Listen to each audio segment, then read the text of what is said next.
Ratals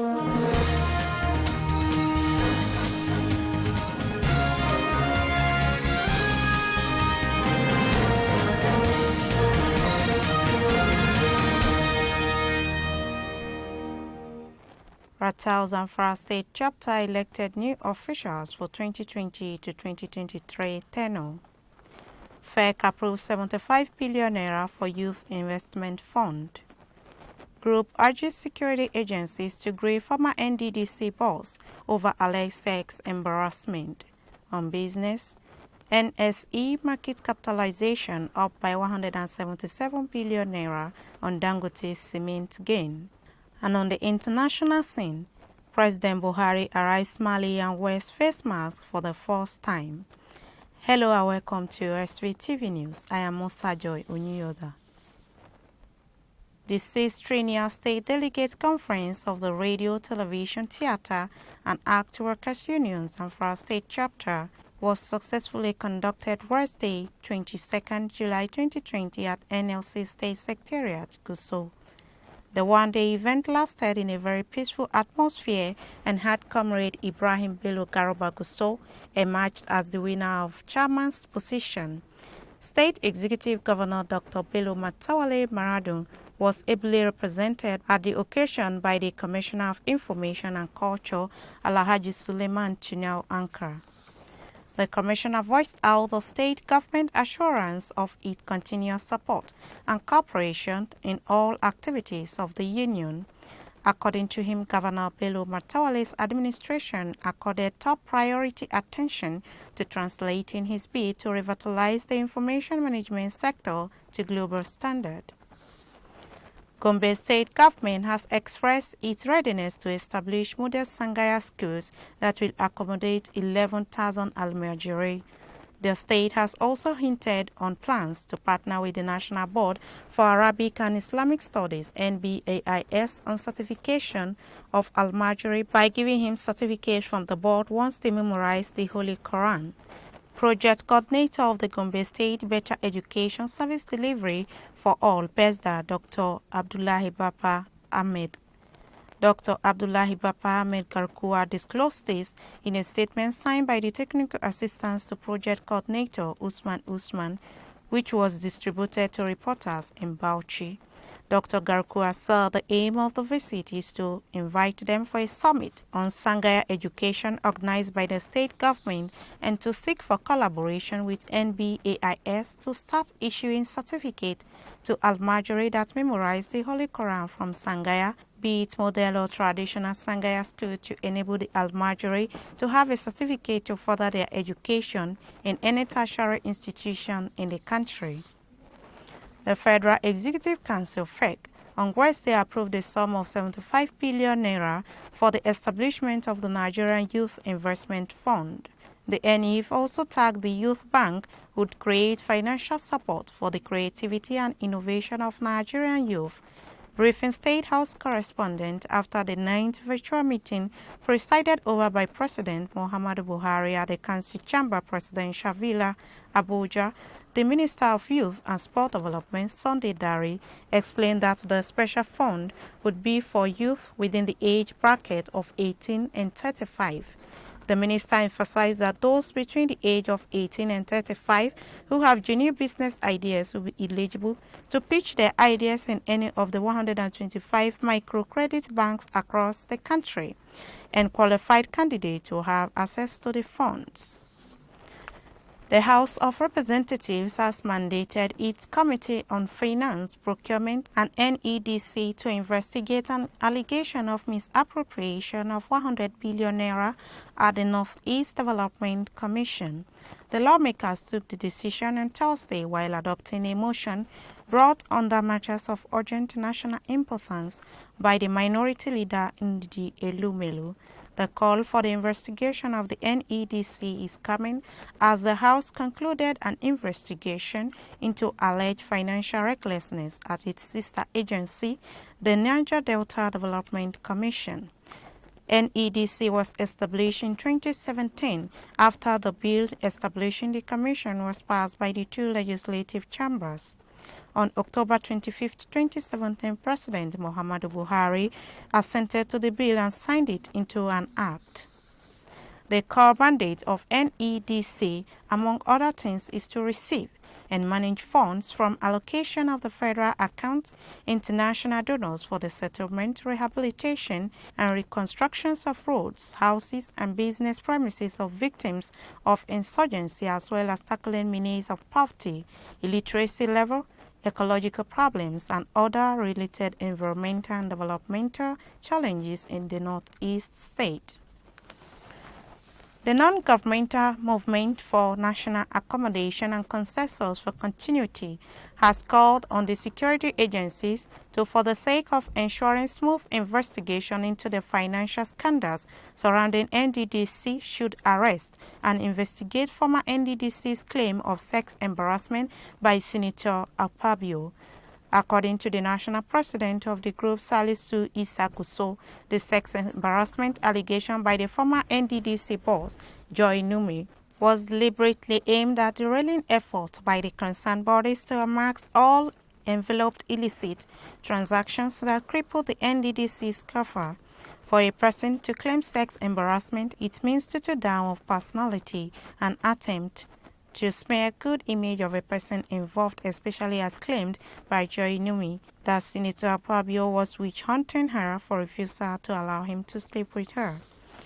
The Minister of Agriculture and Rural Development, Alhaji Sabo Nanono, has assured Nigerian farmers of adequate security.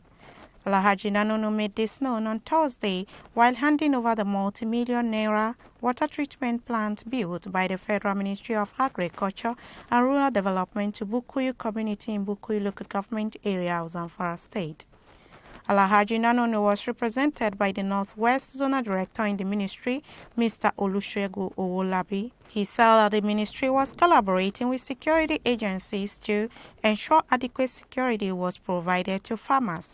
The federal government security agencies are working around the clock to guarantee security for farmers everywhere in the country. Farmers are therefore encouraged to be patient with the government. The federal government says it is in receipt of the Senate recommendation that the NDDC-IMC be dissolved. It also recommended that the health agency be returned to the presidency for proper supervision. The government had since set up a technical committee to study this recommendation and advise it, in which the committee has turned in its recommendation. The federal government said it accepted the recommendation of the Senate accordingly. A government statement says the president has dissolved the NDDC-IMC and affected officers are to hand over to the most senior civil servant under them. The federal government has said Nigerian students may be asked to sit for the General Certificate examination holding in November if the country fails to meet up with this year's timetable for the West African Secondary School Certificate examination. The General Certificate examination is a private examination which is only offered in November, and the results are available by December. The Minister of State for Education, Emeka Nwajibu, made this known at a bi-weekly Presidential Task Force on COVID-19 meeting on Thursday. The minister explained the shift may become necessary where the West African Secondary School Certificate examination cannot be rescheduled for any reason. Premium Times reported how the Nigerian government reversed its earlier announcement on the resumption of schools. It is also said no Nigerian school will participate in the West African Secondary School Certificate examination earlier scheduled from August 5th to September 6th. The decision was made to prevent the spread of COVID-19 among students who usually gathered in large numbers during the yearly examination. Also, Nigeria, Ghana, Sierra Leone, the Gambia, and Liberia have begun discussion on postponing the West African Secondary School Certificate examination. However, Mr. Nwajibu said there was already a negotiation timeline to move local language subjects such as Igbo, Yoruba, and Hausa, as offered in Nigeria, behind from their usual spot as first written subjects. This is to allow all participating countries the needed time to write the general subject at the same time if the Nigerian is able to meet up with the WAEC timetable. Borno State Governor Babagana Umar Zulum on Thursday chaired a virtual commissioning of 6 projects executed by parastatal supervised by Dr. Isa Ali Fantami, Minister of Communications and Digital Economy. The event held at the Nigerian Communications Commission (NCC) Annex Complex at Idu, Abuja, had the Minister of Finance and National Planning Zainab Shamsuddin Ahmed and that of Works and Housing Mr. Rajiv Fashola Babatunde in attendance. The 6 projects, mostly to enhance communication and access to ICT in the north and south of Nigeria, were executed by the NCC, the National Information Technology Development Agency, and the Nigerian Communication Satellite. In his chairing remarks, Governor Zulum commended Dr. Fantami for his efficient supervision and policy direction of the parastatals under his ministry. A total death toll recorded from the COVID-19 disease in Nigeria reached 833 on Thursday after 20 more people succumbed to the virus, the country's infectious disease outfit NCDC announced. According to the agency, 604 new cases of coronavirus were recorded on Thursday. The new figure shows a slight increase from the 595 infections reported on Wednesday, since the West African nation recorded its first case of the virus in late February. 38,948 cases have been confirmed, while 16,016 patients have been discharged after treatment in the country's 36 states and the Federal Capital Territory. The NCDC, in a post on Twitter, said the new cases were reported in 31 states, including Lagos with 203 cases, Oyo 87, FCT with 79, Edo 41, Osun 35, Ogun 24, Rivers and Kaduna with 22 each. Others are Akwa Ibom with 20 cases, Plateau 18, Delta and Ebonyi with 9 cases each, Imo 8, Enugu, Kano, and Cross Rivers with 5 cases each. The rest are Katsina with 4 cases, Nasarawa with 3 cases, Borno and Ekiti with 2 cases each, and Bauchi with 1 case. Lagos remains the epicenter of the disease with a total tally of 14,009 infections and 192 deaths. Over 2,000 patients have been discharged after treatment. Alright, viewers, we'll go on a short commercial break, and when we come back, Standard Voice Television News continue.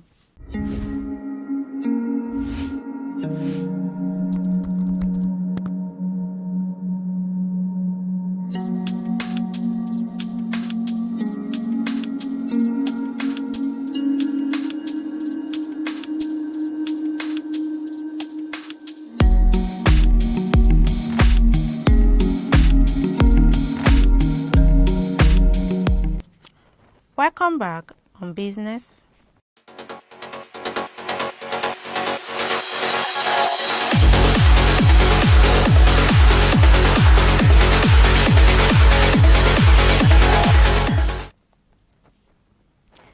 The key market indicators of the Nigerian Stock Exchange on Thursday posted the first gain for the week, appreciating by 1.40%.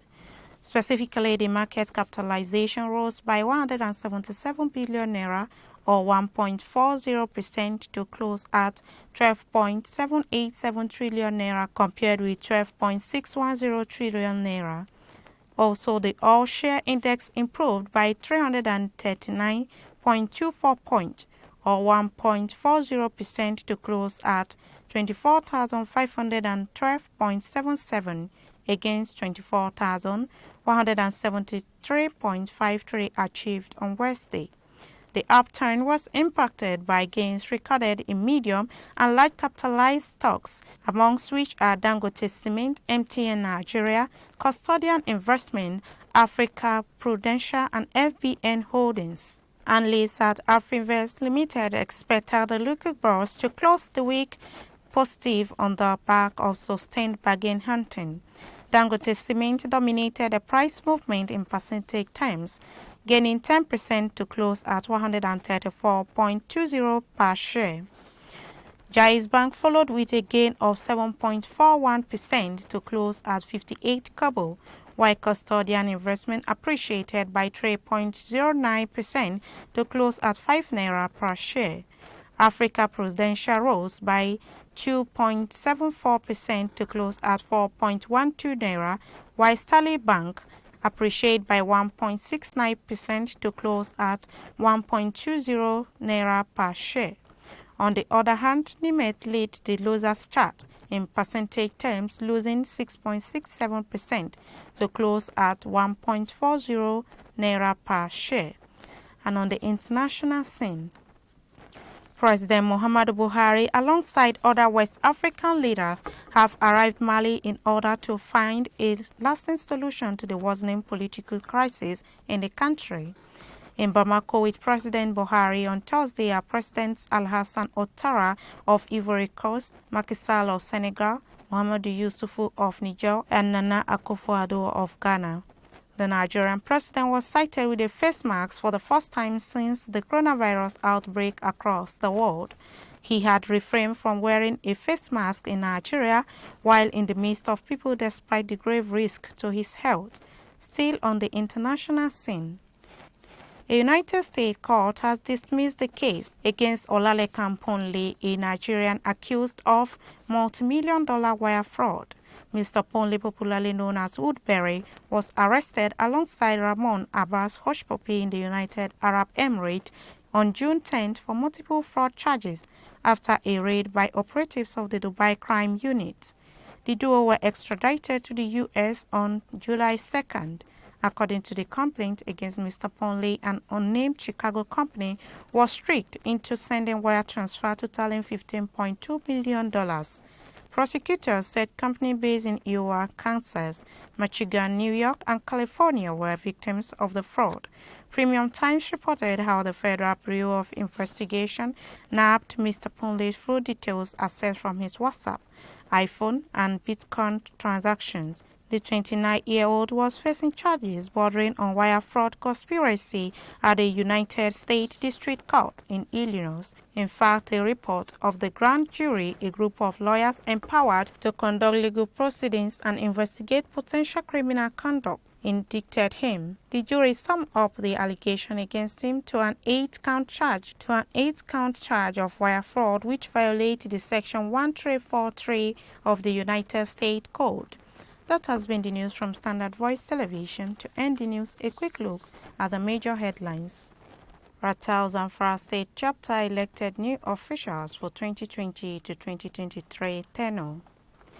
FEC approves 75 billion naira for Youth Investment Fund. Group urges security agencies to grieve former NDDC boss over alleged sex embarrassment. On business, NSE market capitalization up by 177 billion naira on Dangote's cement gain. And on the international scene, President Buhari arrives Mali and wears face mask for the first time.